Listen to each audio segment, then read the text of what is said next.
thế nên mà thôi cho một đường nôm caramel bơ ôn của cá ao lang cà lồ mà đòn và màn nghe ni ôn chư trong hình sọt cà lồ tiếc nôm caramel ni tồn tuôn chui từ đó cô cho một đường bông món các mình nạ trôi chân kêu xong dương miên bông món bay cỏ đó cô kháp buôn sập ria từ đó cô srót pi rồi 20 ml ឥឡូវយើងទៅធ្វើ caramel ដាក់ស្ករ3ស្លាបព្រាទឹក3ស្លាបព្រាទុំមកឡាញ់សិននៅគុំកូរអីទាំងអស់យើងអាចកវីខ្ទះបានឃើញលាប៉ុណ្ណឹងបងប្អូនចាក់ចេញកែវភ្លាមទុកបន្តិចទៀតដឹងតែវាកក់រឹងហ្មងថ្ងៃនេះដោយសារធ្វើឲ្យអូនកូកាញ៉ាំអញ្ចឹងខ្ញុំធ្វើជាមួយនឹងកែវអំបែងបើម្ដងខ្ញុំធ្វើប្រអប់ជ័រទេចុងកែវនេះក៏ខ្ញុំត្រូវលាងឲ្យស្អាតវិញដែរសម្រាប់ម៉ាក់បានប្រើជាមួយនឹងសាប៊ូលាង10ក្លិននៅនិយាយពីឈ្ងុយក្លិនខូចប្រហា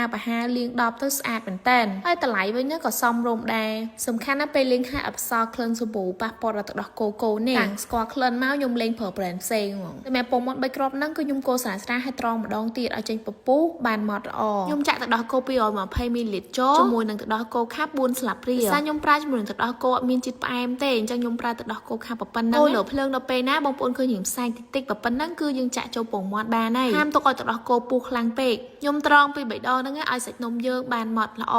បន្ទាប់មកខ្ញុំចាក់ទឹកដោះគោចូលកែវទាំងអស់ហ្នឹងគឺខ្ញុំធ្វើបាន4កែវមកល្មមហ្មងឃើញរបៀបធ្វើញ៉ៃអញ្ចឹងប៉ុន្តែក៏ប៉ិតស្រួលទេបងប្អូនហើយរបៀបចំហុយឲ្យនំខារ៉ាមែលយើងម៉ត់ល្អគឺយើងទុកឲ្យទឹកហ្នឹងពុះសិនចាំដាក់នំចូលពេលទឹកពុះហើយយើងបន្ថយកម្ដៅតិចបំផុត10នាទីយើងបើកគម្របម្ដងហើយចំហុយ30នាទីណាក្នុងកំឡុងពេលរងចាំឲ្យប៉ាប៉ាងុយទឹកអូនកូកាសិនយូរបានប្រម៉ូតក្លិនម្ដងហើយបានប៉ាប៉ាងុយទឹកអូនកូកាម្ដងអត់ងាយបងប្អូនអើយហើយសម្រាប់សាប៊ូក្លិនណាមិនមែនថាខ្ញុំចេះតែណែនាំទេរាល់ថ្ងៃនេះអូនកូកាប្រើផ្ទាល់សម្រាប់សាប៊ូនេះគឺ2 in 1អាចកក់សក់បានដល់ខ្លួនបានតម្លៃសមរម្យសំខាន់មានក្លិនក៏អូបប្រហាហើយប្រើចាប់ពី BB 0 ខែឡើងទៅទៀតមានកូនម៉ាក់ណាប្រើសាប៊ូក្លិនដូចអូនអត់កុំភ្លេចប្រាប់ផងណានំឆ្អិនណាប៉ុន្តែនំនេះបងប្អូនត្រូវដាក់ទូទឹកកកត្រជាក់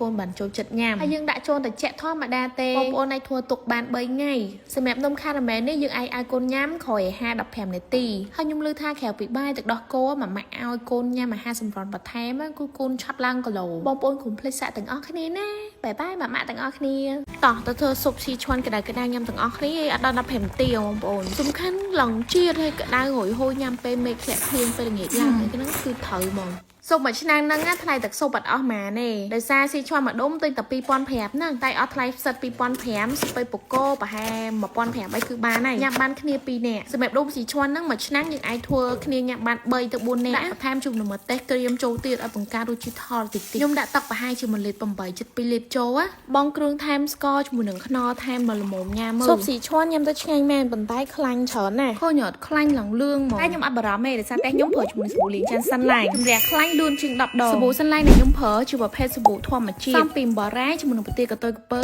មានក្លិនក្អូបប្រហាលាងទៅអត់កាត់ដៃសំខាន់ជំរះខ្លាញ់បានស្អាតជាង10 ដងប្រើសាប៊ូតិចតែពពុះច្រើនហើយសាប៊ូសិនឡាយធម្មជាតិនេះយើងអាចលាងកំប៉ុងទៅដោះគោកូនបានប្រើសាប៊ូសិនឡាយធម្មជាតិនឹងហាដឹងតែបងប្អូនជាប់ចិត្តមកនេសាអត់ស្ងួតដៃទេហើយតម្លៃក៏សមរម្យដែរលាងហើយឡើងស្អាត